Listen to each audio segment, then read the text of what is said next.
কোরবানির ঈদের বাকি আর মাত্র একদিন। রাত যত গভীর হচ্ছে পশুর হাটে বাড়ছে ক্রেতাদের ভিড়। রাজধানীর বসুন্ধরার ১০০ ফিট এলাকার বেরাইদ কোরবানির পশুর হাটে আছেন সহকর্মী মোহাম্মদ কবির। কবির, কোরবানির পশুর হাটে দাম কেমন দেখছেন, ক্রেতা বিক্রেতাদের উপস্থিতি কেমন দেখছেন শেষ মুহূর্তে? ধন্যবাদ আপনাকে।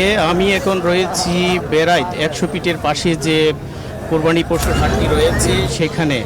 রাত যত গভীর হচ্ছে ততই কিন্তু ক্রেতাদের আনাগোনা বেড়েই চলেছে।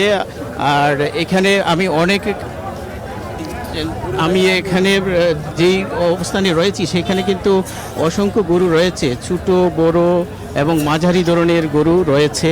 তবে আমি ক্রেতাদের সাথে কথা বলেছি, তারা যেমনটি বলেছেন যে এই বছর গরুর দাম একটু বেশি হাঁকাচ্ছে, যার জন্য তারা অনেকগুলো হাটও দেখে আসছে। এই হাটে এসে তারা দেখলেন যে এখানেও তাদের যে পছন্দের যে গরু ক্রয় করতে যাচ্ছেন সেই গরুগুলোর দাম অনেকটাই বেশি। তবে আমি আবার বিক্রেতাদের সাথে কথা বলেছি, কামারি এবং কৃষকদের সাথেও কথা বলেছি। তারা যেমনটি বলছেন যে এবছর গরুর খাবারের মূল্য বেশি থাকায় তারা সামঞ্জস্য করে সেই মূল্যটুকুই এখন চাচ্ছেন। তারপরও তারা অপেক্ষা করছেন ক্রেতাদের জন্য। ক্রেতারা এখানে এসে দর কষাকষি করছেন। সিপনিল প্রাণঘাতী জীবাণুদের বিরুদ্ধেও দারুণ কার্যকর।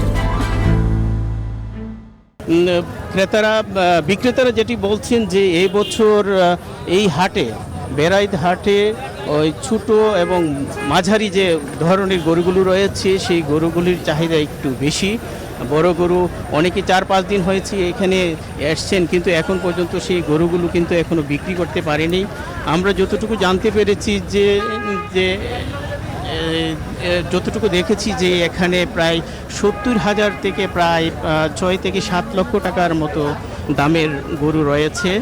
আর আমি আরেকটু যদি বলি আইনশৃঙ্খলা বাহিনীর বিষয়ে, যদি আপনাকে জানাই যে এখানে আইনশৃঙ্খলা বাহিনীর সদস্যরা মোতায়েন রয়েছেন এবং তারা সার্বক্ষণিক মনিটরিং করছেন যেন কোনো ধরনের বিশৃঙ্খলা সৃষ্টি না হয়।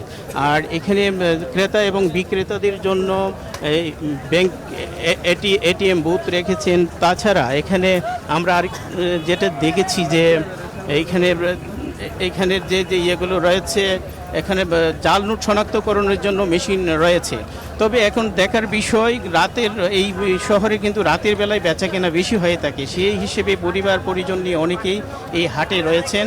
আমরা অপেক্ষায় থাকবো সেই কোরবানি পশুর যে ঈদের সেই আনন্দটুকু যেন সবার। কবির, আপনাকে ধন্যবাদ।